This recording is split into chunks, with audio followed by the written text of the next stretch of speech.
Just a bit of pollen in the air.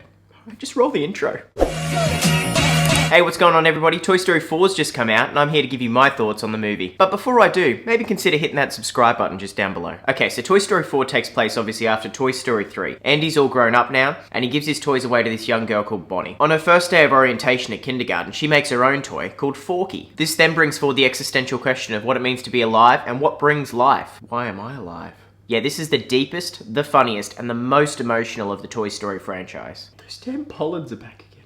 And I do want to say, although this for me is mainly driven by nostalgia, this is still a great film in general. Okay, so where's the best point to start this non-spoiler review? So although this is a Toy Story film, this really is Woody's film. In conjunction with the existential crisis that Forky's having, Woody is also having his own crisis about where he belongs in life after Andy. All the characters really do play their parts well though. It really does pay off having over 20 years and 4 movies to have all the main characters and secondary characters to really grow and evolve with you as you've grown up. Because the first movie came out in 1995, that's 24 years ago. That's longer than I've been alive. Toy Story 2, the first movie I ever went and saw at the movies. Thank you for that, Mum. Good choice. I'm gonna have to say number one's gonna be Forky. This character was hilarious, and so when I saw the trailers, I really did think he was gonna be one of those characters where his shtick was gonna get old really quickly, and he was just gonna be this annoying little thing in Woody's ear. I was 100% wrong. This character had some great questions that he asked, and he was good for comedic timing, and he was a good supporting character to support Woody during his journey through the film. Gabby Gabby and the ventriloquist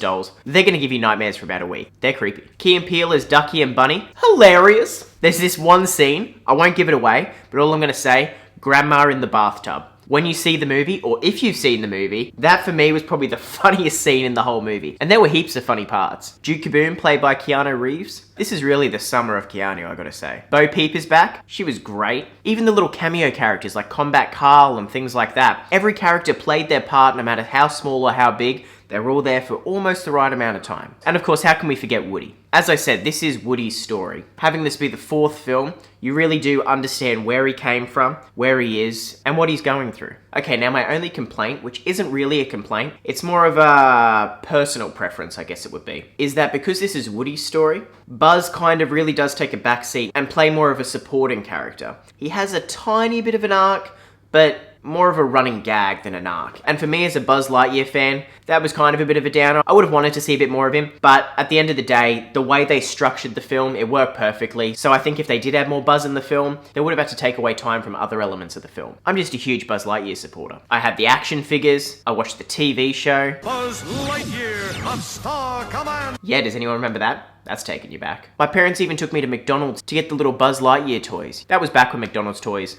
were awesome. Kids today won't be able to understand that. Unless they're still awesome and I'm just out of touch because I'm an adult and I don't collect toys anymore. Shut up, Tim. Pops don't count as toys. They stay in the box. They're collectibles. Okay, so I gotta be honest with you guys. Get something off my chest. There wasn't any pollens in the cinema, and there isn't any pollens here. This was an emotional movie. Going into the movie, I knew it was gonna be emotional, but they literally got me from the first scene. I'm not really a crier. I haven't teared up since Furious 7. And this movie was hilarious, by far the funniest in the franchise. I went and saw the movie with roommate Tim. We were both holding back tears, and we were laughing in hysterics over this movie. The whole movie, I think every joke landed. They weren't childish jokes, and they weren't necessarily adult jokes. They were just clever jokes. I'm definitely gonna go see this movie again. I also forgot to mention, I do feel like the whole mystery of toys not being sentient, I feel like they've just thrown that out the window because the amount of times that the toys are running around, and I'm thinking, the humans must clearly be able to see them, unless we're in a reality where humans are just